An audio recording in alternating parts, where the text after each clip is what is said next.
about to see are true. These stories are too big to contain.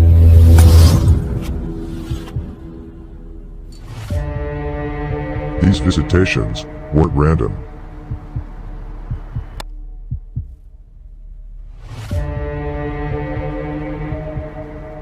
This was no single event. This is episode 8 of Hidden.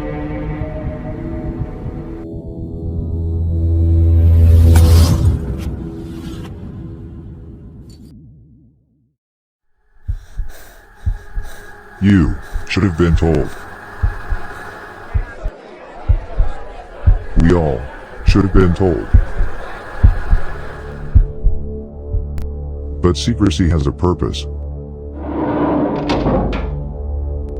And that purpose is control.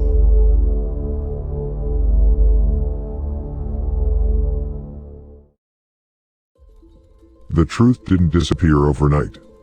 It was bent, reshaped, redressed into something small enough for the public to swallow. What happened in the desert wasn't just hidden, it was rewritten. A new narrative crafted in real time, polished until it gleamed with authority, then handed to the world as if it had always been the truth. Behind closed doors, the story took a different shape.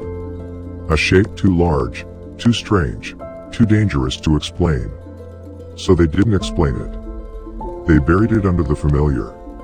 A balloon. A mistake. A misunderstanding.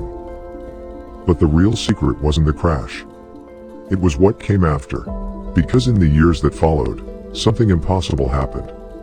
Innovations appeared that had no lineage, no prototypes, no logical ancestors. Technologies that should have taken decades arrived in a handful of years. Breakthroughs that felt like the next step, even though no one remembered taking the step before it. By the time anyone realized how fast the world was changing, the new designs were already on the shelves. The new materials were already in production. The new ideas were already normal. No explanation was needed. The future had arrived early, and the system made sure no one asked why. Because in the years that followed, something impossible happened. Innovations appeared that had no lineage, no prototypes, no logical ancestors. Technologies that should have taken decades arrived in a handful of years. Breakthroughs that felt like the next step, even though no one remembered taking the step before it. By the time anyone realized how fast the world was changing, the new designs were already on the shelves. The new materials were already in production. The new ideas were already normal. No explanation was needed. The future had arrived early, and the system made sure no one asked why. 1947 wasn't the beginning. Whatever this is, it started long before Roswell, long before radar, long before we had a name for the impossible. But Roswell was the fracture. The moment the old story split down the middle and the truth bled through. It was the first time the world saw something it couldn't explain, and the system realized it had to choose between admitting the unknown or controlling it. They chose control. From that moment on, the narrative bent. Not broken, bent. Shaped into something manageable, something familiar, something safe enough to keep the public calm while the real story was buried under layers of certainty. And that fracture never healed. It held. It stretched across decades, across administrations, across generations. A thin line between what we were told and what was actually happening. Every year, every breakthrough, every unexplained leap forward. The fracture widened. Not enough to expose the truth. Just enough to remind us that something extraordinary slipped through in 1947. And the world has been quietly rearranging itself around that moment ever since.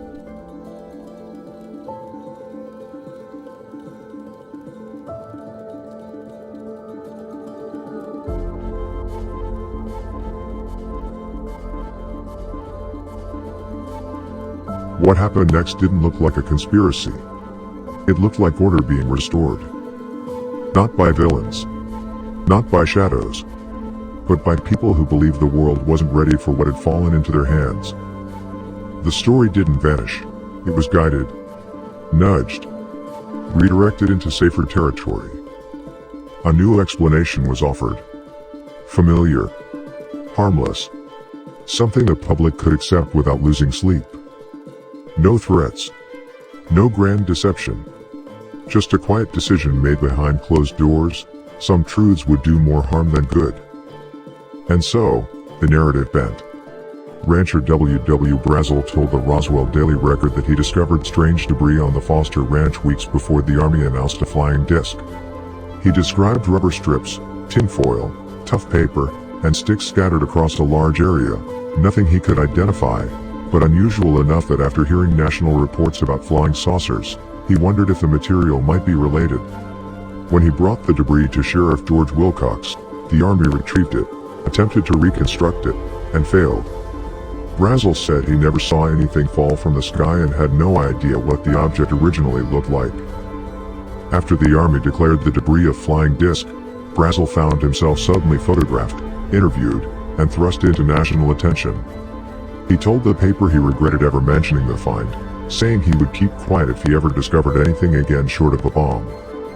The article framed him as a simple rancher overwhelmed by publicity and emphasized the Army's revised explanation, that the material was consistent with a balloon device, not a saucer, setting the stage for the official reversal that followed.